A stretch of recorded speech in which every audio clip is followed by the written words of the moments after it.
Hello అండి అందరికీ. Wife of Surya part 104. మరిక ఆలస్యం చేయకుండా కథలోకి వెళ్దాం.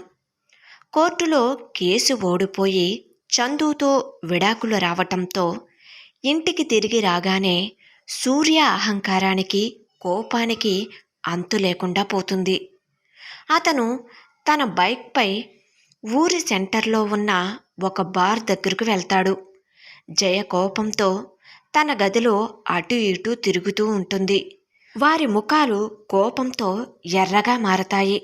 సూర్య బార్లో కూర్చుని టేబుల్పై తన ముందు ఉన్న పెగ్గుని ఒక గుక్కలో నోటిలో వేసుకుని త్రాగేస్తాడు. అతను ఒక పెగ్గు తర్వాత మరొక పెగ్గు ఆగకుండా తాగుతూనే ఉంటాడు. సూర్య తన కోపాన్ని బాధను తాను త్రాగే మందు ద్వారా తగ్గించుకోవటానికి ప్రయత్నిస్తాడు. కానీ అది సాధ్యం కాదు. సూర్య అలా మందు త్రాగుతూనే కోపంతో బాధతో అరుస్తాడు. సూర్య కోపంగా తనలో తాను, ఎంత ధైర్యం ఆ చందుకి, ఎంత ధైర్యం నన్ను నన్ను కోర్టులో ఓడించటానికి. నేను ఆ చందుని వదలను. నేను ఆమెను రోడ్డు మీదకి లాగుతాను. ఆమె జీవితం నాశనం చేస్తాను అని అనుకుంటాడు. సూర్య అప్పటికే బాగా త్రాగి ఉంటాడు. అతను తన ఫోన్ తీసుకుని తన అక్క జయకు కాల్ చేస్తాడు. సూర్య త్రాగి ఉన్న మైకంలోనే, అక్క, మనల్ని ఆ చందు అవమానించింది. నా పరువు, నా గౌరవం, నా అహంకారం అన్నీ నాశనం చేసింది అని అంటాడు. సూర్య మాటలకు జయ కోపంగా, తమ్ముడు, నువ్వు కంగారు పడకు. కేసును ఓడిపోతే ఏమవుతుంది? మనం మన ఓటమని అంగీకరించవద్దు అంటుంది. అక్క, నేను ఆ చందుని, నవీన్ను వదలను. నేను వాళ్ళిద్దరినీ రోడ్డు మీదకి లాగుతాను. ఆ చందుని, నవీన్ను పబ్లిక్లో అవమానిస్తాను. నా అహంకారానికి, నా కోపానికి అంతు ఉండదు అని సూర్య తన మనసులో ఉన్న కోపాన్ని, బాధను జయకి చెబుతాడు. అంతేకాకుండా సూర్య ఎగతాళిగా, ఆ చందు తను లేకపోతే నేను బ్రతకలేను అనుకుంటుంది. ఆ చందుతో నేను శారీరక వాంఛను తీర్చుకోవటానికి వీలు లేకపోయినా అంతకన్నా గొప్ప అందగత్తెలతో రోజుకి ఒకరు చొప్పున నా కోరికను తీర్చుకోగలను. నాకు కావాల్సింది నా ఆనందం మాత్రమే అని త్రాగిన మైకంలో మాట్లాడుతూ ఉంటాడు. అరే సూర్య, నువ్వు ఎక్కడ ఉన్నావు? అర్జెంటుగా ముందు ఇంటికి రా అంటుంది జయ.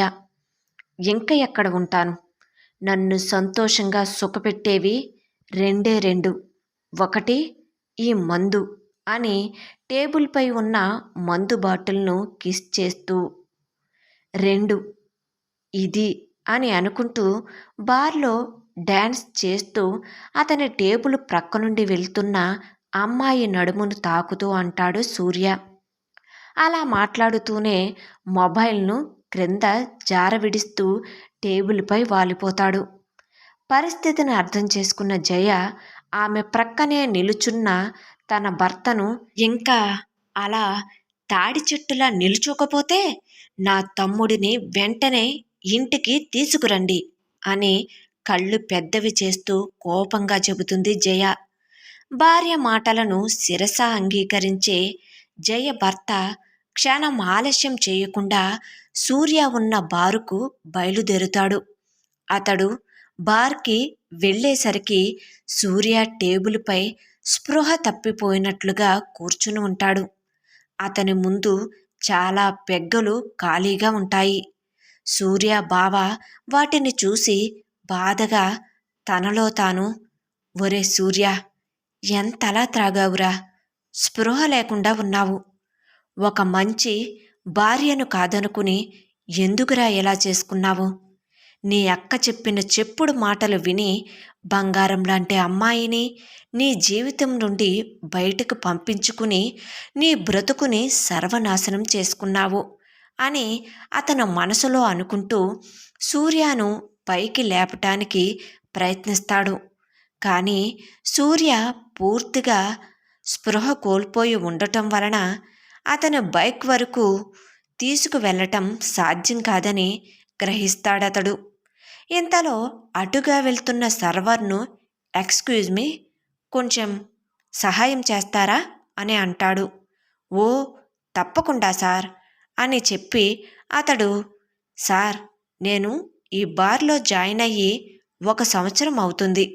ఈరోజు నేను ఇతనికి సర్వ్ చేసినంత ఎవరికీ చేయలేదు. చాలా ఎక్కువగా తాగారు సార్ ఈయన అని చెబుతాడతడు. అవును అన్నట్టుగా తల ఊపుతాడు సూర్య బావ. అతనితో పాటుగా మరో వ్యక్తి వచ్చి సూర్య బావకు హెల్ప్ చేస్తాడు. ముగ్గురు కలిసి సూర్యను ఎత్తి అతనిని నెమ్మదిగా బైక్ వరకు తీసుకువెళ్ళి సూర్య బావ బైక్ స్టార్ట్ చెయ్యగా మిగిలిన ఇద్దరు నెమ్మదిగా సూర్యను బైక్పై కూర్చోబెట్టగా మూడో వ్యక్తి సూర్య వెనక కూర్చుంటాడు. సర్వర్కి థ్యాంక్స్ చెప్పి ఇంటికి బయలుదేరుతాడు సూర్య బావ. ఇంటికి చేరుకున్న తర్వాత సూర్యను మంచం మీద పడుకోబెట్టి అతని బట్టలను మారుస్తాడు. అక్కడే ఉన్న సూర్య తల్లి కొడుకు పరిస్థితిని చూసి ఏడుస్తుంది. వైఫ్ ఆఫ్ సూర్య కథ కొనసాగుతుంది. Thank you.